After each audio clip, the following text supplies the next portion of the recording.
Ladies and gentlemen, boys and girls, children over the age of 18, I'm Tez, and that's Travis, and we are your favorite LOs. And on this edition of Terminology Tuesday, we're going to break down two terms that kind of get confused with each other sometimes, but it's the second home as well as an investment home, all right? So go ahead, grab that pen and a piece of paper and your favorite beverage, and we'll be back in a second to talk about the two terms. See you in a few.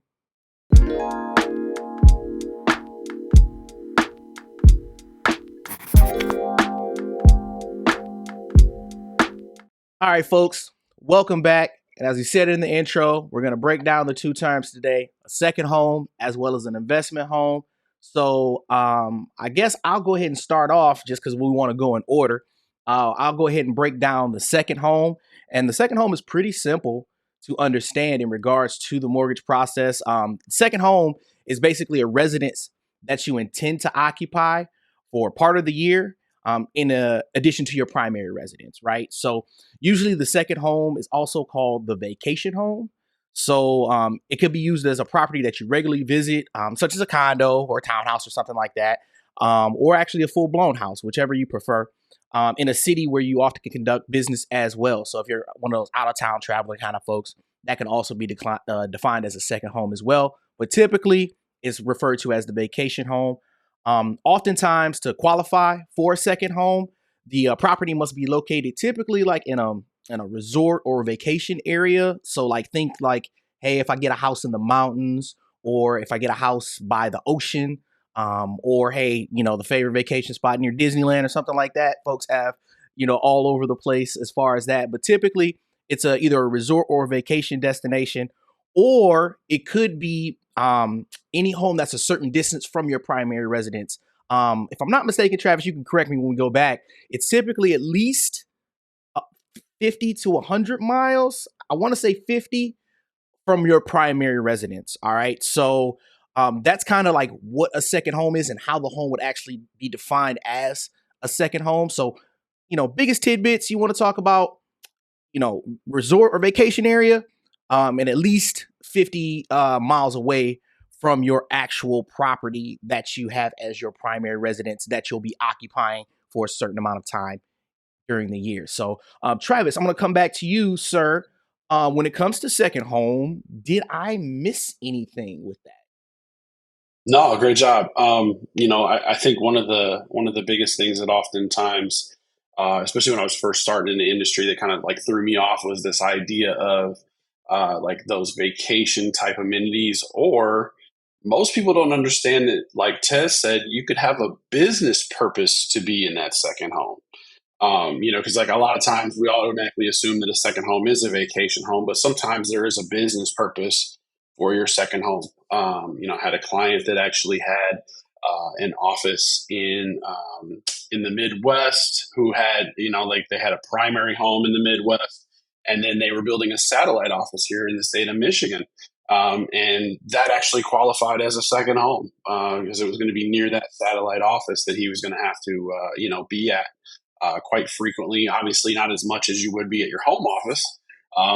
So I always try to be careful when I say that, like vacation home, because that's obviously where everybody's mind goes. And as far as the distance, I can tell you that if you're within that 50 to 100 range, we better have a really good reason why we're considering that to be a second home, right? Like Ted said, there's got to be a pretty clear line of delineation that we can draw. Actually just closed on a second home for a client of mine here in Michigan, whose primary residence is about 75 miles away. We weren't even asked for a simple letter of explanation, just because this second home was clearly located on a lake.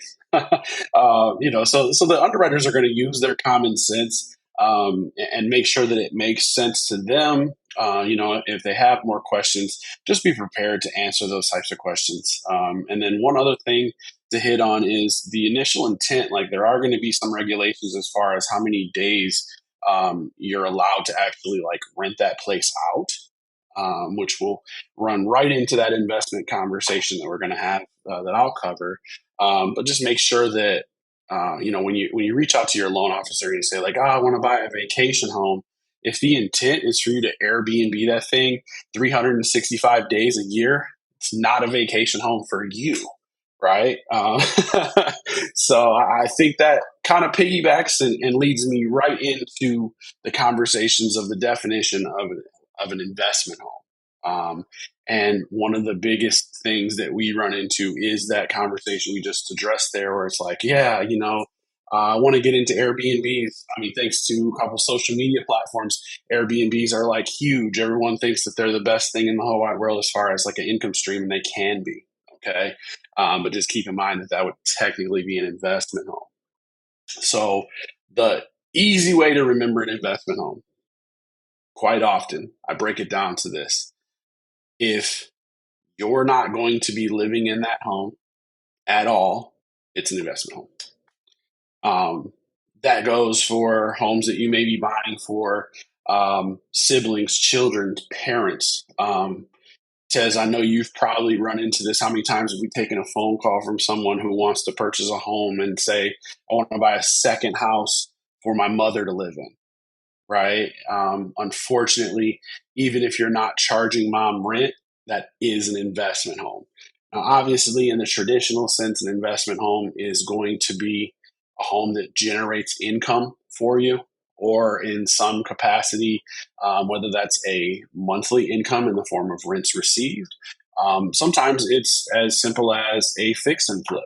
You get some people who are, taking a little longer to do their fix and flips. A traditional mortgage might fit them. Now, obviously, if you're going to go into a home, flip it in a matter of months and resell it, you're not going to want, nor should you have a traditional mortgage. But if it is a situation where maybe you're going to add this home to your portfolio for a little while, but the plan is to eventually fix it up, sell it, make a profit. Some people just buy them, hold them, and sell them after a period of time. Those would all qualify as investment homes. Again, clear line of delineation is if you are not going to live in it, it's most likely going to be an investment home. Does that make sense? It makes perfect sense in that regard. The only thing that I'll touch base on, ladies and gentlemen, so that we're not going to go in depth on it. Obviously, primary homes have better um, programs and pricings. So once you start getting into second homes and investment homes, um, uh, down payments are a little bit different.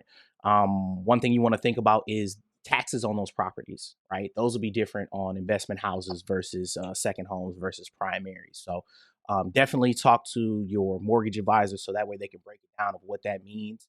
One key term is called the homestead tax, right? So you might want to make sure that once you are looking into getting those homes, those are potential things that you're going to have to run into in regards to getting a second home or an investment home. Um, I think like I said, you pretty much touched bases on it in that regards, and then piggybacking with the down payments and such. So I don't think there's anything else to add when it comes to a second home or investment home. You got anything else you want to partake in? Time, folks know. Very simple philosophy when it comes to comparing the three different home types. All right. Everything is priced, meaning your interest rate, your closing cost, the fee structure of the loan. Everything in a conforming mortgage is priced based upon risk. Your primary residence is the least risky, therefore, it will be the most affordable product as far as down payment, closing costs, interest rate. Your second home is looked at as slightly more risky. All right. And then the highest of risk is always going to be an investment home because you yourself are not going to be occupying that property. That's why you're going to see those different tiers in the pricing. Okay. Way that investors look at it is quite simply this is if I have three homes, I have a primary home, a second home, and an investment home. And I reach a point in my life where I'm on hard times. Which home am I most likely going to neglect? Right? I'm most likely going to neglect the one that I do not live in at all. Therefore, my investment home is the highest risk. So keep that in mind. I can't tell you how many times I've had that conversation with that first time investor or that first time second home purchaser, and you go over interest rates, costs, and things like that. And although we're one of the most affordable options in the world, being a broker and having all these lenders at our at our fingertips, people are still blown away that I can't do 3% down and have a 3.99% interest rate on my investment home. So, let's keep that in mind as we move forward. But yeah, I think we pretty much covered that, Tess. All right, awesome. So we're gonna go ahead and sign off, folks. As always, if you found this information to be helpful, please go ahead, hit the like button, hit the subscribe button, as well as the bell notification, so you're always up to date whenever we drop this mortgage knowledge that you need to get the deed. But with that said, I'm Tez, that's Travis, and we're your favorite LOs. Till next time, folks. See ya.